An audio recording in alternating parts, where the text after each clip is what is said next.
Shalom bagi kita semuanya, salam sehat selalu bagi kita semua sahabat yang baik hati, sahabat yang dikasihi oleh Yesus Kristus. Marilah kita berdoa. Terpujilah Engkau ya Allah yang mengasihi, memberkati kami senantiasa di dalam kehidupan kami. Engkau rela mati bagi kami untuk menebus kami karena kasih-Mu bagi kami. Pada saat ini Tuhan, kami mau merenungkan firman-Mu. Biarlah firman Tuhan senantiasa memenuhi dan berkuasa atas hati dan pikiran kami. Amin.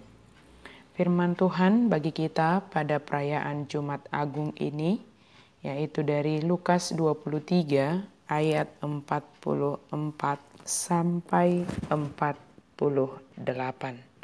Saya baca ayat 47 dan 48. Ketika kepala pasukan melihat apa yang terjadi, ia memuliakan Allah, katanya, "Sungguh orang ini adalah orang benar." Dan sesudah seluruh orang banyak yang datang berkerumun di situ untuk tontonan itu, melihat apa yang terjadi itu, pulanglah mereka sambil memukul-mukul diri. Yesus menyerahkan nyawanya.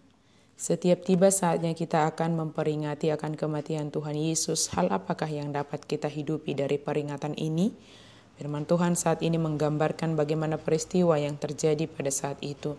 Sedemikian berat jalan salib yang harus ditempuh oleh Yesus, namun berita tentang kematian Kristus diikuti dengan keajaiban yang menyertainya, yaitu gelapnya matahari di siang hari yang biasanya pada jam tersebutlah matahari bersinar sangat terang. Antara pukul 12 hingga pukul 3 di sore hari, berlangsung kegelapan yang begitu gelap selama 3 jam. Kuasa kegelapan itu sungguh nyata, namun Yesus menembusnya dan masuk kepada kegelapan itu untuk menebus kita supaya kita tidak hidup di dalam kegelapan tersebut. Kedua, tabir bait suci terbelah dua. Dengan terbelahnya tabir ini menandakan kasih karunia, bahwa umatnya naik tahta dan semua kesulitan dan keputusasaan tidak terjadi lagi.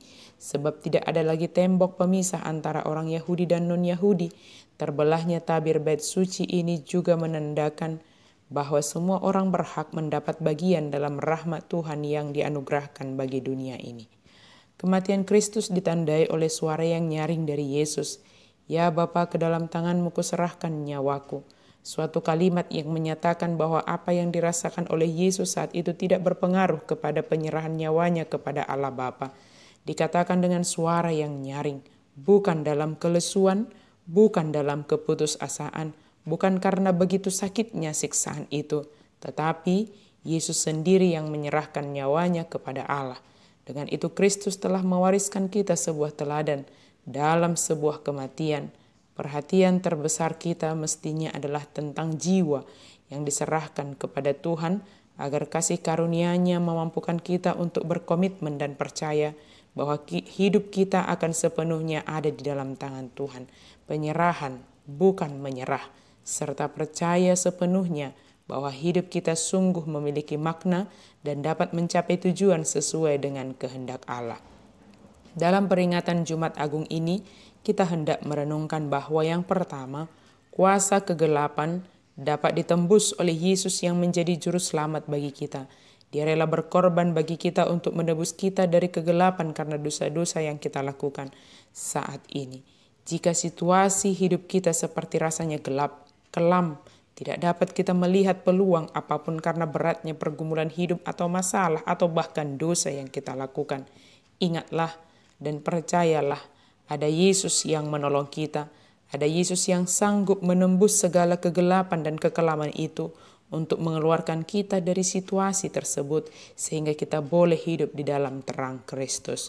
Yang kedua, Yesus dengan kerelaannya dan ketaatannya menanggung dosa dunia ini. Dia menyerahkan nyawanya. Dia mati di kayu salib untuk menjadi tebusan agar kita menjadi selamat.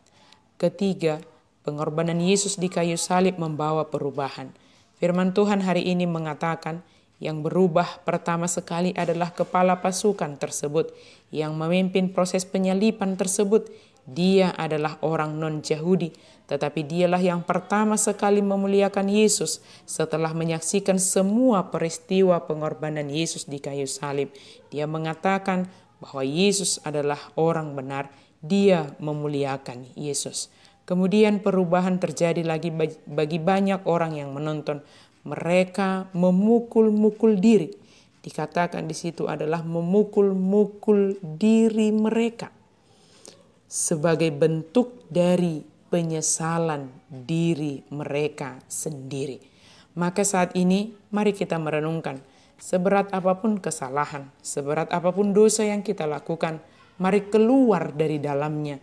Sebab Yesus telah menebus kita dengan mati di kayu salib.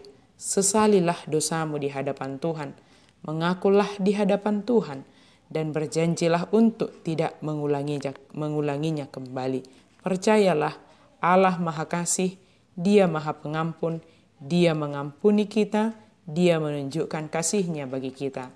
Allah Maha Kasih, Dia Maha Pengampun, Dia mengampuni kita, orang berdosa ini. Amin, mari kita berdoa.